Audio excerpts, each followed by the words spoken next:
Parce qu'il y a des conséquences fâcheuses dans la vie des gens.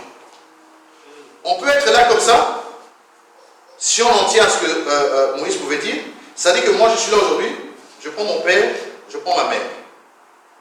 Je prends la lignée de mon père, dans mon cas qui est européen, donc occidental, italien, romain. Moi, mon père, par exemple, mes enfants sont ma 4e génération. Moi, je suis la 3e génération, donc mes enfants sont la 4e.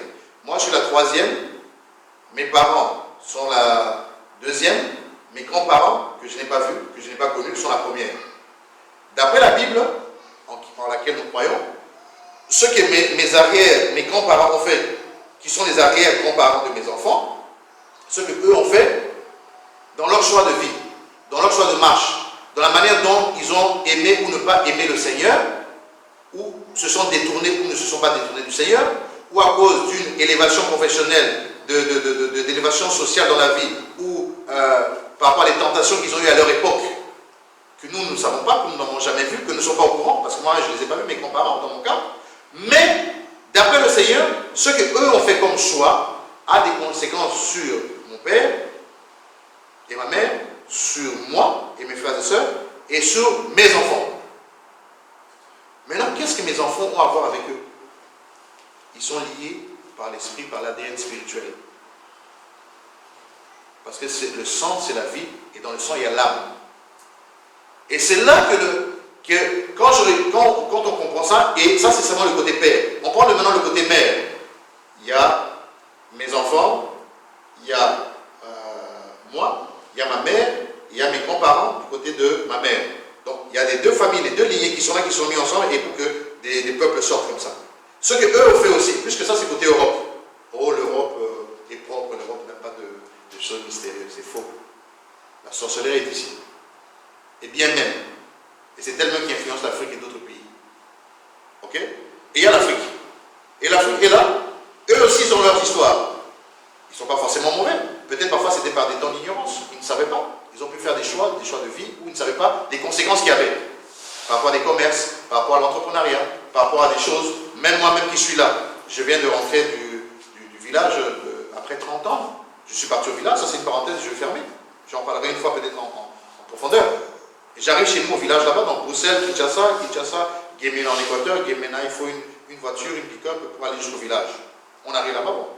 Et puis à un moment, on va dans la plantation, pour l'histoire de bornes, des plantations et toutes ces choses-là. Et un des grands-pères, qui était avec nous parce qu'il devait être un témoin oculaire par rapport au problème de conflit de terre qu'il y a dans les villages là-bas, parce que certains ont leurs limites par rapport à des plantations que d'autres ont, et ils viennent empiéter chez vous pour prendre des hectares, pour pouvoir les utiliser, les exploiter et se faire de l'argent. À un moment donné, on s'est dit, c'est pas possible, on doit arrêter cette hémorragie, parce qu'il y a des gens qui sont morts derrière ça, et on doit arrêter.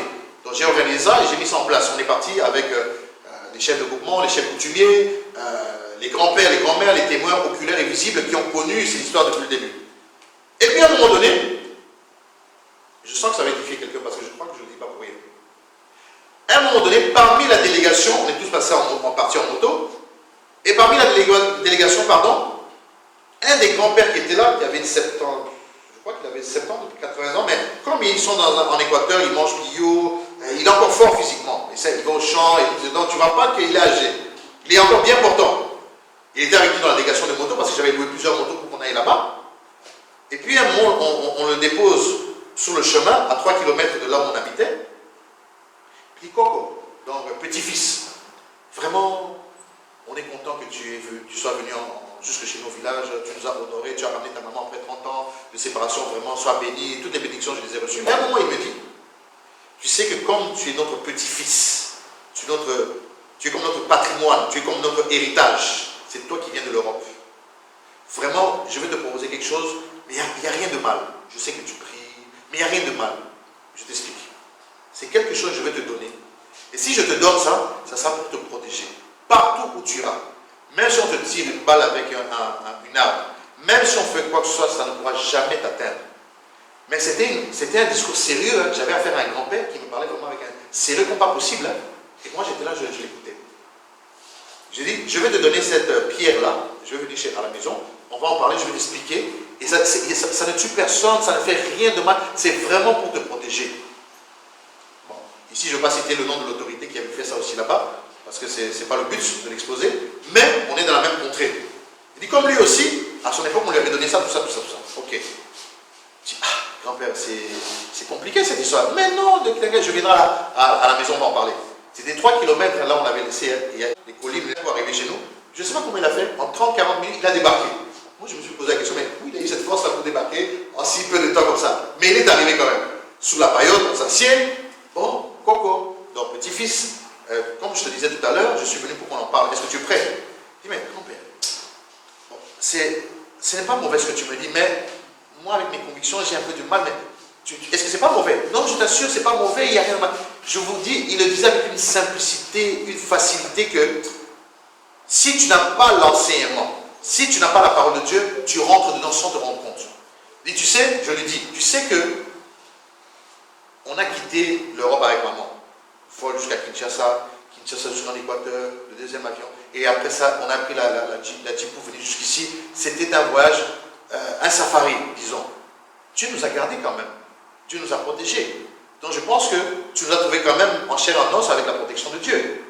Est-ce que vraiment c'est vraiment nécessaire? Parce que je devais trouver une manière de lui dire sans le frustrer non plus. Parce que ce sont des gens du village, ils ont aussi leur manière de faire. Et je suis un petit fils par rapport à lui, donc je dois adopter un langage aussi respectueux parce qu'ils ont aussi une autre mentalité. Pour un oui, pour un non, ils peuvent se frustrer. Et ça peut aller loin.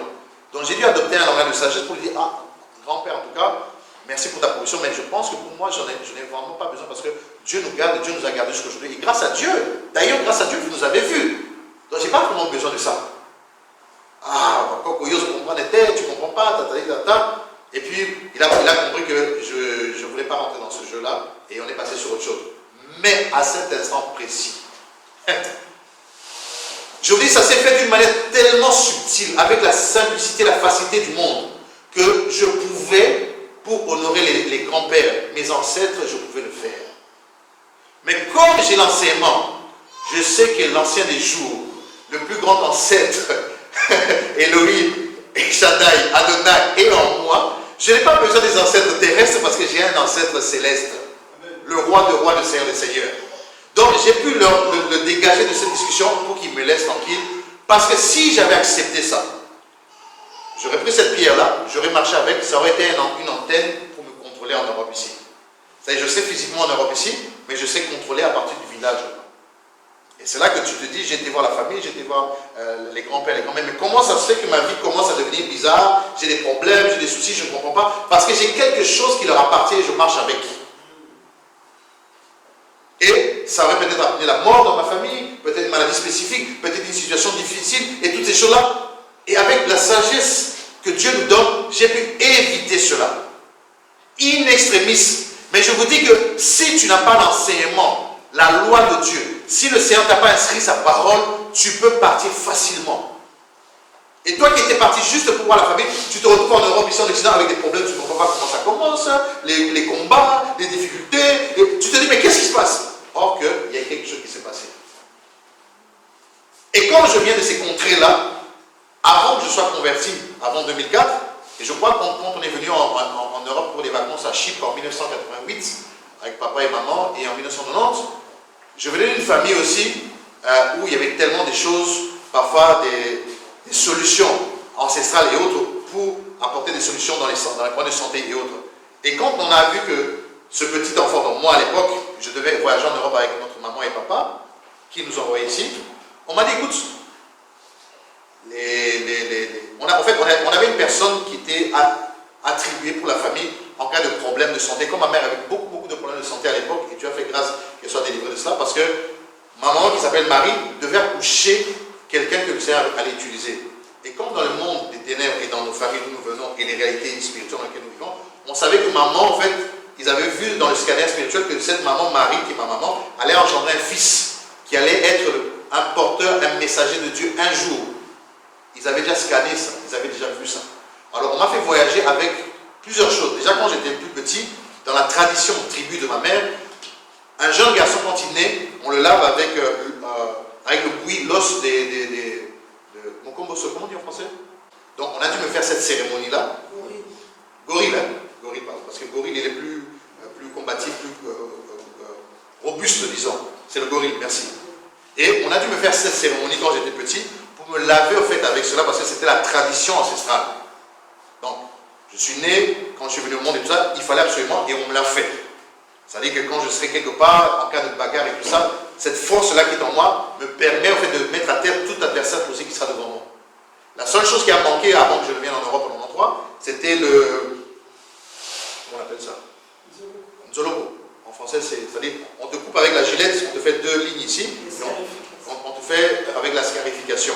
En fait, on injecte en fait une puissance dedans pour qu'en cas de bagarre, quel que soit l'adversaire que tu auras, tu vas le terrasser. Mais ça a manqué simplement parce qu'on a quitté le village pour aller à Cladolite, où on habitait. Mais le lavage avec l'os du gorille, on me l'a fait. Et après, on a dit, ce garçon-là, quand il va arriver en Europe, il sera le champion avec les femmes. Donc, il faut le protéger. Donc, on m'a fait mettre, bon, ma mère avait beaucoup de combats spirituels à l'époque, on n'avait pas la connaissance. Bon, peuple périphérique de connaissance.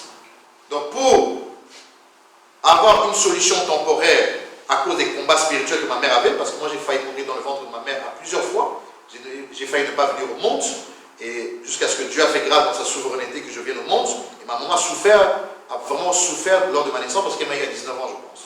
Et c'était vraiment une grossesse très difficile, parce que le diable avait ouvert ses projecteurs, savait que cet enfant-là, s'il vient au monde un jour, il va nous faire des dégâts dans le monde spirituel, il va commencer à parler de Jésus, il va parler de Dieu, et tout ça, donc on doit l'éliminer déjà. Et je suis venu au monde après ce retard-là, le 27 décembre au lieu du 24, pendant 4 jours de retard. Et quand je viens au monde, quand je commence à grandir, un jour dans le poulailler, parce qu'on avait un poulailler, un gros python qui sort de nulle part, qui s'approchait de moi. Et ma mère, comme c'est une guerrière par rapport à leur tribu, avait pris la lance, a piqué sur la tête du serpent dans le poulailler, et elle a tué le gros serpent. Et un jour, j'avais aussi un serpent à double tête qui m'était apparu, qui voulait aussi me piquer comme ça, et ils l'ont aussi tué. Donc il y a eu des étapes en fait dans mon enfance où le diable a voulu me prendre de plusieurs manières. Et comme on a quitté le Congo, on est arrivé ici, 30 ans après, je retourne là-bas, le diable, quand il n'a pas terminé, achevé, il va toujours faire en sorte de revenir à la charge. Et c'est là que je reviens à cette histoire pour résumer de ce grand-père, qui vient avec cette proposition de cette pierre-là. Et c'est là où je lui dis, non, c'est pas possible. Et avant ça, quand j'étais petit, avant de venir en Europe, j'avais oublié de dire en 93, on me dit, ce garçon-là, il va être tellement turbulent avec l'histoire des femmes et tout ça, même s'il ne cherche pas les femmes, on va le chercher, il a une étoile qui brille, tout ça, il aura des problèmes. Donc on me fait mettre en fait, une corde ici qu'on appelle en lingala le mayaka. Donc une corde autour de ma hanche, avec un espèce de cuir comme ça, et avec des gris-gris dedans. Soi-disant, ces gris-gris, en fait, c'était pour me protéger. Mais en réalité, quand je commence à grandir, je deviens adolescent, les hormones commencent à se réveiller, et toutes ces choses commencent à rentrer dans le milieu de la nuit, le milieu des discothèques, des boîtes de nuit, tout ça, et tu commences à rencontrer tout ce que tu peux rencontrer, ça commence à réagir. Et c'est quand tu commences à aller dans le mal, dans l'immoralité sexuelle et autres, en fait, j'arrive pas à le dire parce que c'est tellement pas propre, mais je vais essayer de le dire d'une autre manière. Tu commences à t'accoupler avec les femmes, les jeunes sœurs de l'époque, en fait, dans leur tête, elles croient que tu es seul, mais en réalité, tu n'es pas seul. Tu es avec des esprits. Parce que tu marches avec des esprits. Et beaucoup d'entre nous qui sont venus d'Afrique et ailleurs, ou dans les Antilles, je ne sais pas où, whatever, qui ont eu ce genre de choses, en fait, marchaient avec des démons, des esprits. Et c'est là, en fait, certains vont croire que non, j'étais avec lui, ok, tu étais avec des démons. Non seulement tu es rempli de démons, l'autre, peut-être qu'il n'a pas rempli de démons, malheureusement, il n'a pas la connaissance, il accepte d'ouvrir son cœur, donc tu lui charges de cela. Même si c'est fidèle entre vous parce que vous êtes jeune et tout ça, mais elle, toute sa vie, elle marche avec cette charge que tu lui as léguée.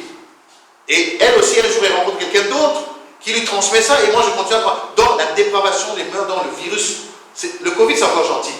Ça va dans tous les sens. Et comme tu es jeune, tu ne connais pas la parole de Dieu, tu deviens un instrument du diable. Tu vas dans tous les côtés, tu ne te contrôles plus, tu n'as plus de limites. Et qu'est-ce qui se passe? La mort entre. Mais gloire soit rendue à Dieu, qui dans sa souveraineté, dans son omniscience, dans son plan merveilleux qu'il a pour chacun de nous, il avait un point final à ce problème. Je pense que c'est là. On savait pourquoi, et on a reçu un plus, ou un rappel pour certains, et sa parole rafraîchit toujours. Voilà, nous sommes arrivés à la fin, comme il y a un timing pour toutes choses, il y a un temps pour tout. Il y a un temps pour arrêter, et pour qu'on puisse continuer la journée dans diverses activités, sur la grâce et la protection.